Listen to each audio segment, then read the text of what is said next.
Hoje nós vamos conversar sobre o seguinte: de repente a separação foi inevitável e nesse processo nada fácil vem a burocracia, que inclui a divisão dos bens. Como fica? E o que há de novo, né? O que a lei traz de novo? Com a gente hoje, a advogada na área do direito da família, Maria Júlia Cardoso. Maria Júlia, mais uma vez, obrigada por ter vindo, viu? É isso, eu que agradeço. Boa tarde a todos. É um tema muito importante, até porque muita gente tem medo, né, de não entender como que funciona, principalmente no divórcio, né? Vamos falar aí do regime de comunhão parcial. No divórcio, tudo que foi adquirido onerosamente, então tudo que foi comprado durante o casamento, a gente entende que vai ser partilhado, vai ser dos dois. Uhum. Então, por exemplo, se eu tenho uma conta que às vezes está só em nome de um, mas ele tem ali, por exemplo, que a pessoa receba 4 mil por mês, mas já tem 30 mil acumulado na conta. Isso é considerado uma poupança e é considerado patrimônio comum, vai entrar na partilha do divórcio. Você está falando ela começou falando aqui, né, Maria Júlia, sobre esse tipo de regime, que é a comunhão parcial. Vou trazer, junto com a ajuda da Maria Júlia, quais são os outros que a gente tem mais comuns, né, Maria Júlia? Vou pedir o pessoal para colocar. Você falou da parcial, que é o mais comum que a gente tem no Brasil. Sim, a gente tem o regime de comunhão parcial, comunhão universal, separação total, e temos mais 2 outros regimes que são menos usuais, que é o da separação obrigatória e participação final nos aquestos. O que a gente mais tem no Brasil é a comunhão parcial, que são aquelas pessoas que não fazem pacto antinupcial, a maioria dos brasileiros, ou aquela pessoa que ela simplesmente foi morar, né? Então assim, fui morar com fulano, tô aqui, acho que não tem nada. Aí ela tá ali dentro de um regime, muitas vezes, se tem, né, o intuito de constituir família, união pública, contínua, duradoura e com o intuito de constituir família, é o que a gente chama de união estável. Mesmo que ela não tenha nenhum papel, mesmo que ela pague as contas dela sozinha, eu pago a parcela da casa, eu pago sozinha. Calma aí, se você tiver em união estável, a gente cai no regime de comunhão parcial de bens, se não tiver documentado, porque eu posso ter união estável em outros regimes, mas precisa estar no papel, se não tiver, cai na parcial de bens.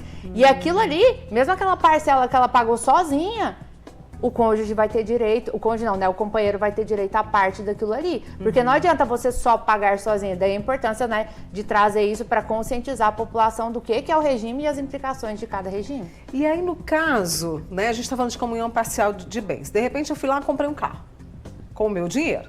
Tá no meu nome. E aí? Sou casada com comunhão parcial de bens. Também entra. Então, exatamente. Esses com o seu dinheiro. É um dinheiro que você já tinha antes de casar? Antes de constituir essa união estável? Olha só, menina. Porque se for de antes, é considerado patrimônio particular. É o que a gente chama de subrogação. Agora, se é um dinheiro que você juntou no momento que você já estava com aquela pessoa, seja um casamento ou união estável, aquilo ali é patrimônio comum. Mesmo que você pague as parcelas sozinho, aquilo ali é um patrimônio comum e vai ser partilhado. E aí os dois têm uma casa, né? Tem e aí, bom, vamos separar. Entrou nessa questão, construímos juntos. Como é que fica? A pessoa tem que vender a outra parte ou vende-se a casa e divide o dinheiro? O que pode acontecer? Vai ter que ter muita conciliação?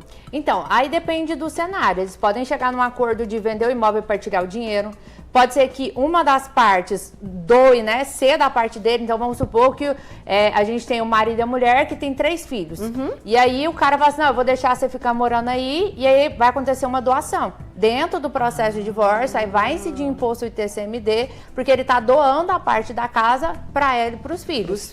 Ou ainda, ela pode comprar metade da casa, aí já a gente está falando de outro imposto, que é o ITBI, Imposto sobre Transações Imobiliárias, que é estar comprando a parte do marido. Então, eu posso ter vários cenários. Eu posso ter a casa ficando para os dois, eu posso ter a casa, um cedendo para o outro, um vendendo para o outro.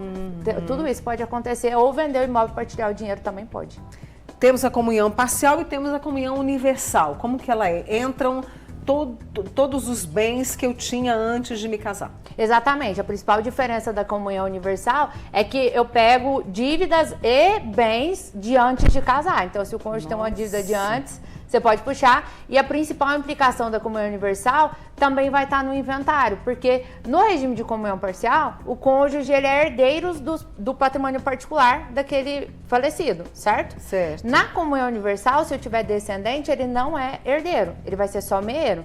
Só que a gente tem os bens particulares, por exemplo, os incomunicáveis, que no divórcio não entra na partilha. No inventário, o bem incomunicável, na comunhão parcial, o cônjuge herda. Na comunhão universal, depende. Se estiver concorrendo com o filho, não herda. Se que tiver bem incomunicável? Incomunicável, vamos supor que eu comprei um bem e aí está gravado uma cláusula de incomunicabilidade. Eu comprei com dinheiro meu de antes de casar.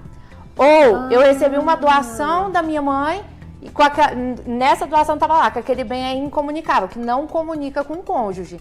Só que a cláusula de incomunicabilidade, ela tem impacto no divórcio. No divórcio, ele realmente não comunica, não entra na partilha.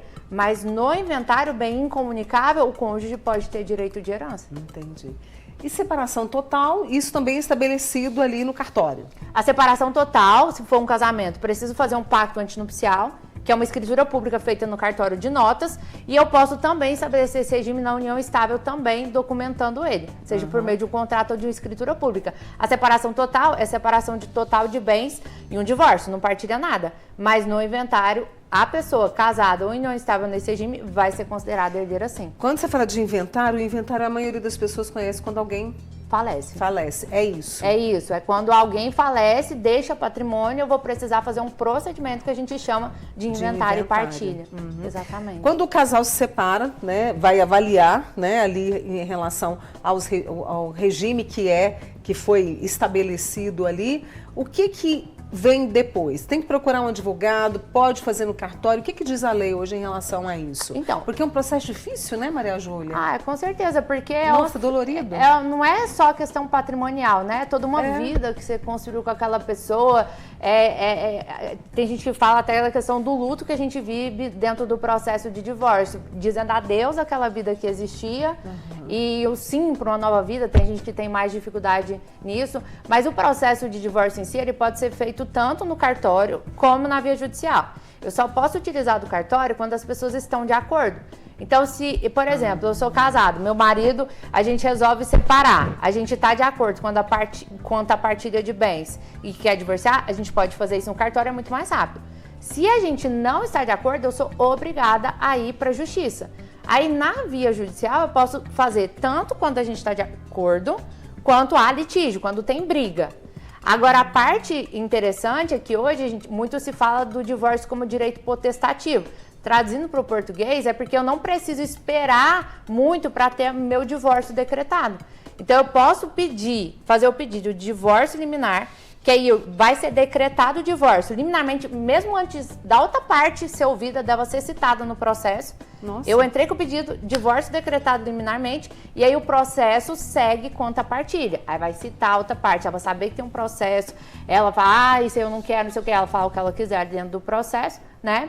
E aí vai prosseguir contra a partilha, mas hoje é possível a questão do divórcio como direito potestativo, liminarmente. E aí a gente tem até uma outra discussão que está sendo feita, que está sendo avaliada, né? Até eu conversei com a Maria Júlia aqui antes do programa começar, que é a questão do divórcio unilateral. Inclusive, alguns estados têm tentado isso, porque seria uma forma mais rápida e, quer dizer, uma pessoa não está satisfeita com o casamento, quer dar um basta, e poderia pedir esse divórcio também, indo ao cartório, enfim. Então, isso como é que tá? O estado de Pernambuco tentou colocar isso no Código de Normas. O Código de Normas é um documento, gente, que rege o que o cartório pode fazer, enfim. Não vou adentrar nessa parte para não confundir muito vocês, mas esse divórcio unilateral foi vedado, o CNJ, nosso Conselho Nacional de Justiça, ele falou, não pode. O que acontece, isso é tentar fazer o divórcio unilateral no cartório. Tem como hoje a gente entrar na justiça e pedir divórcio liminar judicialmente. Mas divórcio unilateral no cartório não pode agora. O que existe é um projeto de alteração do Código Civil, né, que está em trâmite já, e lá tem essa previsão do divórcio unilateral. Mas atualmente na nossa legislação não existe a figura do divórcio unilateral. Existe o pedido liminar de decretação de divórcio de maneira, né, que abarque ali o direito potestativo, de não precisar. Você não pode ser obrigada a ficar casado com alguém. Com alguém, né? Exatamente. Maria Júlia, decidiu separar, não tenho filhos, né?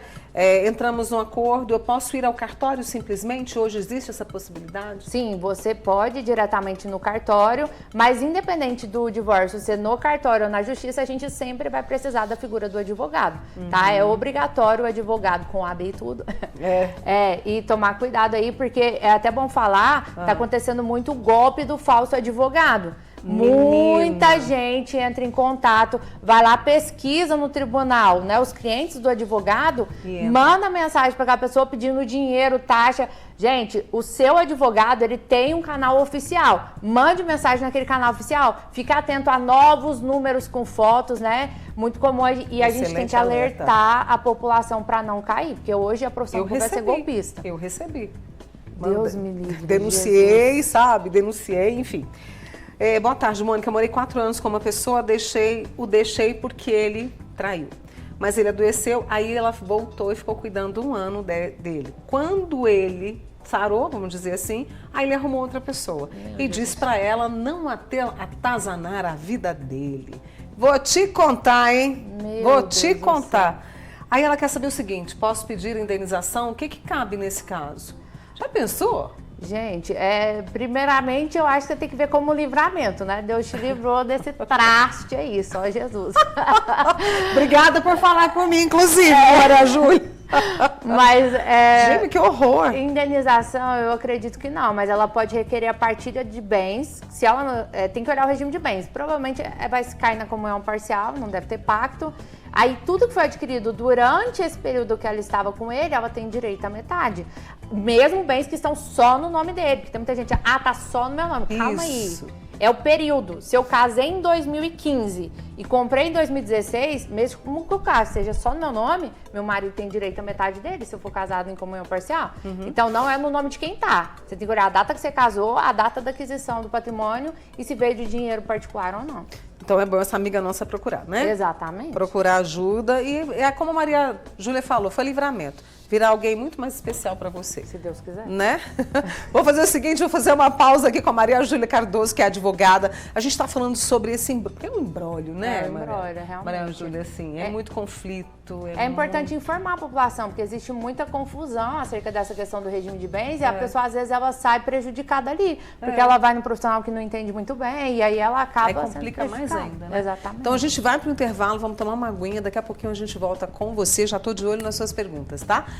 Compartilha aí com o pessoal. Vai lá no Instagram, vai lá no YouTube, compartilha para o pessoal também assistir você comigo, Mônica Cunha. Até já.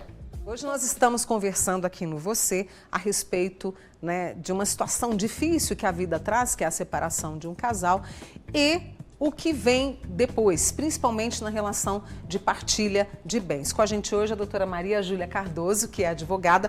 Vou trazer a pergunta do pessoal, porque tem muita pergunta, é muita dúvida, né? É muita dúvida. É muita dúvida. Aí tem uma amiga que se separou há 5 anos, ele ficou na casa. Fizeram o distrato do contrato de união estável, ele pediu 1 ano para vender o imóvel. Até hoje ele está lá. No começo do ano, essa amiga nossa o chamou, aí ele fez ameaças, aquela questão de conflito. E ela está com medo, né? Deixou ele lá. Ele continuou me mandando o valor como se fosse um aluguel. Tivemos um relacionamento de quase 20 anos. E aí, como é que ela resolve isso? Primeiro, sinto muito aí pela sua situação. Né? E, gente, eu até estava falando com a Mônica, geralmente as mulheres são as que saem mais prejudicadas no processo de divórcio, porque elas têm medo de buscar um profissional, às vezes falta dinheiro, né? Às vezes o homem tem mais dinheiro do que a mulher para buscar um bom profissional. Nesses casos, o importante é a gente dar uma olhada no contrato de união estável para ver como que ficou esse distrato. A união estável, ela se dissolve da mesma forma, então se você fez por contrato particular, você pode dissolver ela por contrato particular. Se for por escritura, você vai fazer por escritura. Se lá ficou consignado que dentro de 1 ano você iria vender, que ambos, né, se comprometeram, os dois, não foi só ela sozinha, não. Ambos se comprometeram, ela pode executar esse contrato. Então, ela pode procurar um advogado para pedir a venda judicial desse bem aí. E é interessante isso que você falou, né? Porque a gente tem ali os contratos, né? E precisamos ler esses contratos, o que na maioria das vezes não acontece. E essa questão, não, eu vou vender daqui o imóvel. A palavra por si só deveria bastar, mas não é basta, sinal de que é... Não, tem que olhar direitinho, feito, consignar, né? Em contrato, a gente pode colocar prazo, pode colocar a pensão, né? Porque a mulher, ela pode sair de um processo de divórcio com uma pensão alimentícia, que é o que a gente chama de alimentos compensatórios. Tem vários tipos de pensão, né? Que pode ser paga ao ex-cônjuge. Então, é muito importante você procurar um advogado realmente qualificado para não sair no prejuízo. Exatamente. Tem a nossa amiga Jane, do Santa Mônica, ela ficou viúva, sinto muito, minha flor. Fez inventário, mas não registrou o imóvel. Tem problema? Sinto muito aí pela sua perda, é um momento muito difícil. E, gente, o processo de inventário em si, ele acontece ou no cartório ou na via judicial. Sempre vai precisar do advogado para fazer, seja no cartório ou seja, na via judicial. E após você ter o formal de partilha, se eu tenho inventário judicial, eu vou ter o formal de partilha. Se eu fiz um inventário no cartório, eu vou ter uma escritura pública de partilha. Seja o formal ou a escritura, se for de imóvel, eu preciso levar a registro. Enquanto você não registra esse formal, essa escritura, o imóvel está irregular. Então é muito importante levar a registro. E aqui ficou alerta para vocês. Por exemplo, esse ano mesmo a gente teve um aumento de mais de 1000 vezes nos atos de registro de imóveis. Então, quanto mais você espera, mais caro vai ficando. Muita gente acha, depois eu pago, não quero gastar esse dinheiro agora. Mas e se você for gastar muito mais depois? Porque é obrigatório esse registro, uma hora você vai ter que registrar. E aí o inventário, a pessoa morreu, eu tenho que dar entrada o quanto antes? Quanto tempo eu tenho que esperar? Então, a questão do inventário é porque aqui em Minas Gerais, esse prazo varia de estado para estado, mas, por exemplo, aqui em Minas Gerais, se eu dou entrada no processo de inventário no prazo de 60 dias e pago o imposto em até 90, eu tenho 15% de desconto. Entendi. Então, gente, querendo ou não, 15% de desconto pode ser 1.000, 2.000, pode ser muitos R$1.000 de desconto. É verdade. Se você deixa passar esse prazo, você perde o desconto. A partir do dia 181, que é aproximadamente depois dos 6 meses, já começa a incidir multa. Então, vai ter juros e multa. Então, além de pagar o principal, de não ter desconto, vai ter juros e multa. Vai virar uma bola de neve, né? Exatamente. Sou divorciada há 14 anos, o juiz deu 50% para cada. Como tem 2 casas grandes e 4 casas em uma colônia, eu pego 2.000 de aluguel, ele 2.000. Moro em uma casa e ele na outra. Agora mora há 3 anos com outra pessoa. Meu atual companheiro tem direito no que eu tinha? Não sei se ela está falando de provavelmente, herança. ou é união estável ou é casamento. Você não citou regime, eu vou pressupor que é regime de comunhão parcial. Como todo esse patrimônio foi adquirido antes de você iniciar essa relação com esse novo companheiro, ele não vai ter direito em um eventual divórcio, porque isso é seu patrimônio particular. Mas caso você faleça, hoje você estando casada ou união estável com ele, ele vai ser seu herdeiro. Por quê? Porque o cônjuge ou o companheiro, ele herda no patrimônio particular no regime de comunhão parcial. Divorciei, como bem, tenho uma casa para vender e dividir. Mas a ex não assina porque ela quer um valor acima do que foi avaliado. Né, pelo que eu entendi aqui. Já tivemos uma audiência, mas nada. O que fazer? Não, mas eu não entendi. Se já partilhou e não... Tem uma casa como bem para vender. Aí parece que foi feita a avaliação, mas a ex-mulher não assina ali o que foi... Você pode requerer judicialmente a avaliação do bem judicial e considerar aquele valor, independente do que cada uma das partes está achando. Se você pedir a avaliação judicial, vai ser considerado aquele valor. Hoje a maioria dos casos é na justiça, quando envolve separação? Não, cada ano a gente bate recordes no número de partilhas amigáveis, né, no cartório. Mas se tem briga, não tem como fazer no cartório. Aí a gente é obrigada a ir parar na justiça e é um processo muito mais lento, porque... Demora, né? A justiça do Brasil só infelizmente arrasta, né? Quando casei com meu marido, ele já tinha um terreno. Nos casamos com comunhão parcial. Eu tenho parte desse terreno. Nós vamos fazer 25 anos de casados. Ele fala que eu não tenho parte no terreno. Eu só quero saber da advogada Maria Júlia se eu tenho direito ou não. Amor, se você for divorciar dele hoje, você não tem direito, porque é um patrimônio particular dele, ele adquiriu antes de casar. Mas caso ele faleça, você vai ser sim herdeira de parte desse terreno. Eu falo parte porque se tiver filhos, você vai concorrer com eles, dividir junto com os filhos dele. Se não tiver filho, mas ele tiver pai, mãe, avô, bisavô ou algum ascendente vivo, você vai dividir com esses ascendentes. Agora, se ele não deixou nem filho, neto, nenhum descendente, nenhum ascendente, aí você herda o terreno todo. Herda tudo. Exatamente. Essa amiga nossa aqui contou que morou com um homem por mais de 20 anos na casa que era da mãe dele, que morreu. Ele tem mais irmãos que também são herdeiros desta casa. Neste caso, também tem algum direito nesta herança e nunca fizeram o inventário desta casa. Então, aí aqui eu quero entrar em outro tema polêmico. Porque assim, direito a um eventual divórcio, provavelmente não, porque vai ser patrimônio particular. Agora, se ele falece, você vai ser considerada herdeira. Mas tem um ponto que se ninguém nunca entrou com processo de inventário, é mãe falecida que você falou? Dessa mãe falecida. Ninguém nunca fez um ato de oposição à posse, pediu, né, entrou com ação pedindo arbitramento de aluguel, não fez uma notificação, não fez nada. Então todo mundo ali, ó, só deixou morar. Ele pode pedir a uso capião desse imóvel. Com 20 anos, a gente já cai no prazo da usucapião extraordinária, que é a que tem menos prazo, que é aquela de 15 anos, porque ele não vai ter justo título. Aliás, é a que tem mais tempo, mas não precisa de justo título. Por quê? Porque ele não vai ter um documento que ele comprou, que ele recebeu de doação, nada. A mãe dele que morreu e ele tá lá. Então, eu não preciso de justo título, eu não preciso do documento. 15 anos o prazo da usucapião extraordinárias. E isso, gente, só ficou alerta. A gente que é advogado, tem uma frase, a gente fala muito assim, ó, o direito não socorre aos que dormem. Às vezes a gente fica assim, não quero mexer com isso agora e depois. E aí, perde o direito. Então, os demais herdeiros tinham que já ter ido atrás para entrar com esse inventário. Mesmo não quer entrar com o inventário, não quer gastar com isso, por que não fez o pedido de arbitramento de aluguel? Se você deixa a Deus dará, você pode acabar perdendo o imóvel todo. Maria Júlia, sou casada, tenho filhos, resolvi por conta própria fazer um testamento. Fiz um testamento e coloquei ali que a casa vai para os filhos, enfim, determinei ali o que eu gostaria que fizesse.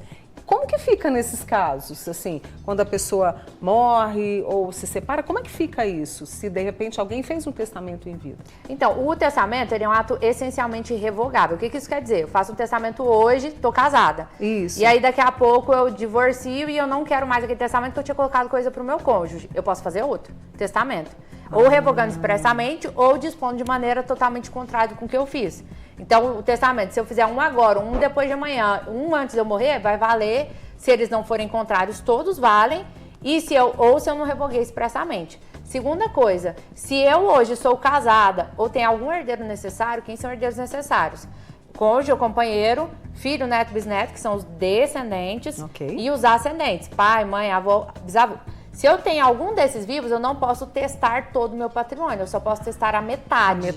Então, se eu testo todo o meu patrimônio, tendo algum dos herdeiros necessários, ele vai ser reduzido até a metade do patrimônio. Ele não vai ser considerado todo o patrimônio. Agora, se você não tem herdeiro necessário, você não tem ascendente, nem descendente, nem cônjuge, nem companheiro, aí você pode testar todos os seus bens para quem você quiser. Até para o seu Zé ali da vendinha da esquina, você pode deixar. Simpatizei com ele, achei ele bacana, né? Exatamente. Deixa eu fazer mais uma pausa aqui com a Maria Júlia Cardoso, que é advogada, explicando para a gente de forma claríssima sobre essa questão da separação, como ficam os bens, o que é determinado por lei, e já volto com ela, porque eu sei que você está com muita dúvida também. Preciso muito agradecer a participação expressiva de vocês. Estava mostrando aqui para a doutora Maria Júlia Cardoso, que é advogada, está nos ajudando hoje. Eu vou tentar responder o máximo de número de perguntas possível aqui, porque, como você disse, é muito comum e vamos tirar esse desassossego seu aí, tá? Tem uma amiga nossa, eu vou preservar o nome de vocês aqui, né, Maria Júlia? Acho que é de bom tom. O ex-marido saiu de casa. A casa está no nome dele. É ele quem paga. Eles têm carro e moto, tudo no nome dele, mas tudo foi conquistado com ela junto dele ali no dia a dia. Quais seriam os direitos dela? Eles viveram 8 anos juntos. Então, se tudo foi conquistado nesse tempo que eles estavam juntos, ela tem direito à metade. Então, você que fez essa pergunta, pode procurar um advogado, porque isso você vai precisar do advogado para fazer a partilha de bens judicialmente, que é o que a gente chama de divórcio litigioso. Como é união estável, não ouvi se é união estável ou divórcio. Se for união estável, aí você vai fazer a dissolução de união estável na justiça. Faz o reconhecimento de solução, se já tiver algum documento, faz só a dissolução. Porque muitas vezes gera dúvida, porque tanto o homem quanto a mulher, às vezes no relacionamento, abre mão da própria carreira e da independência financeira. E aí fica pensando, mas será que eu tenho direito? Porque foi com o dinheiro dele ou dela, né? Não, isso é muito comum, até não precisa nem falar da mulher que abriu mão para cuidar dos filhos, que é muito comum, né? Tem hoje, né, a figura da esposa troféu no Instagram. Essa esposa, que a gente ri, mas essa esposa que abriu mão para cuidar da casa, para cuidar dos filhos, independente do propósito ali, ela pode sim requerer a pensão alimentícia judicial. Tá? Isso é muito importante, principalmente, né? Eu morro de dó da mãe que abriu mão da carreira para cuidar dos filhos, para cuidar da casa, porque às vezes não tinha condição não tinha com quem deixar a criança, não tinha condição de pagar alguém, pensa. E aí ela vai lá, entre a cruz e a espada, abre mão da carreira para cuidar dos filhos, da família, e aí depois acontece alguma coisa, o cara trai e aí ela se vê ali, né? Sozinha, desamparada. Mas você pode sim requerer pensão alimentícia nesse caso. Gostaria de saber se quando tem divórcio, as dívidas também são divididas, sendo dívidas feitas por um dos cônjuges sem o outro saber. Dívidas feitas em nomes de terceiro. Olha que complicação. Então, quando a gente fala de dívida, aí é muito importante a gente analisar o regime de bens, o mais comum da comunhão parcial, e a natureza dessa dívida, porque dentro do regime da comunhão parcial, eu posso ter dívida comum e posso ter dívida particular. Então, tem caso de dívida, por exemplo, que é obrigatória a anuência do cônjuge. Então, aconteceu uma fraude. Porque, por exemplo, eu não consigo, né, fazer um financiamento, por exemplo, de um carro sem anuência. Sim, sem saber, então, sem assinar. O que aconteceu? Será que houve algum dolo, alguma coisa ali? Mas de todo jeito, aí tem que ser feita uma análise da natureza da dívida para saber se ela é comum ou particular, para saber se a outra pessoa, o outro cônjuge ou companheiro vai ter que arcar também, ou não. Quero saber se quando a pessoa foi casada em comunhão universal e o esposo passa empresa e carro para outra pessoa antes do divórcio, o que fazer? Então, aí isso daí é fraude. Aí aconteceu uma fraude. Aí precisa analisar, e dentro do processo de divórcio, a gente vai atrás desse patrimônio, havendo indício de ocultação, aí pede prova judicial para ver a época que foi vendido, né? O que foi feito com esse dinheiro. Não é tão simples quanto parece. Aí um advogado especialista é essencial no caso para analisar se tem como reverter ou não, até para você entender, né? Se compensa investir aquilo ali para ir atrás disso tudo, porque às vezes a chance de reverter é mínima. É mínima. Moro com um homem há 30 anos, quero me separar, mas ele pegou a guarda do meu neto comigo, mas não é um avô biológico dele. O que eu faço? Nossa, que situação. Peraí, guarda judicial? Pois é, quero me separar desse homem que estou casado com ele há 30 anos, mas ele pegou a guarda do meu neto, mas não é um avô biológico. Eu peguei aqui junto com mas você essa também. Daí a gente não tem como te falar assim, porque tem que entender, quando ela fala pegou a guarda, será que existe uma decisão judicial concedendo a guarda para os dois? Aí dentro do processo de guarda, aí vai ter que explicar tudo o que está acontecendo, vai ser feita uma análise, provavelmente vai ser feito um estudo psicossocial com essa criança, né? Ela vai passar por um psicólogo, um assistente social. Agora, quanto ao divórcio, ela pode divorciar, não tem nada a ver com a guarda. No processo de guarda que vai acontecer essas coisas e vai ser analisado exatamente o que é melhor para a criança. Deixa eu trazer aqui, olha, me separei há 16 anos e ela recebe uma pensão. Se o meu ex aposentar, ela perde a pensão? Aposentou, como é que é? Ela se separou há 16 anos e recebe do marido, o ex-marido, uma pensão. Pensão por morte? Não, se ela... Não entendi. Ela recebe pensão alimentícia do ex-marido. Ela recebe pensão alimentícia. Isso. Aí se ele se aposentar, ela continua recebendo a pensão? Não, aí tem que ver como é que ficou no processo de divórcio, né? Não tem como dizer que sim ou que não sem analisar o caso. Entendi. Nesse caso em específico. Aí tem outras questões aqui, olha só, meu marido não tem mais pai nem mãe, nós podemos fazer um testamento para deixar o que temos para quem a gente quiser? Se não tem filhos, mas aí ele é seu marido, certo? Você é herdeiro necessário dele, então metade fica para você. Não tem como deixar para outra pessoa, porque você, que é marido dessa pessoa, já vai receber a metade de todo o patrimônio. Moro com meu marido há 40 anos, não formalizamos nossa união. Se separarmos, tem um direito no que construímos? Nossa, 40 anos, hein? Tem, porque é considerado união estável no regime de comunhão parcial de bens. Nós temos outras questões aqui que envolvem, inclusive, inventário. Posso combinar de você vir para a gente falar sobre inventário? Claro. E tem muita dúvida aqui, então, olha, não fica triste sua pergunta sobre inventário não foi feita agora. Eu quero até fazer um convite aqui, ó. Se você tem dúvida sobre inventário, já vai mandando para a Mônica, que a gente define o tema da próxima com base no que vocês mandarem. Viu só? Ela participa, inclusive, da produção do Você. Maria Júlia Cardoso, advogada com a gente aqui hoje, vai voltar numa outra oportunidade. Obrigada, Maria Júlia. Eu que agradeço, é um prazer estar aqui.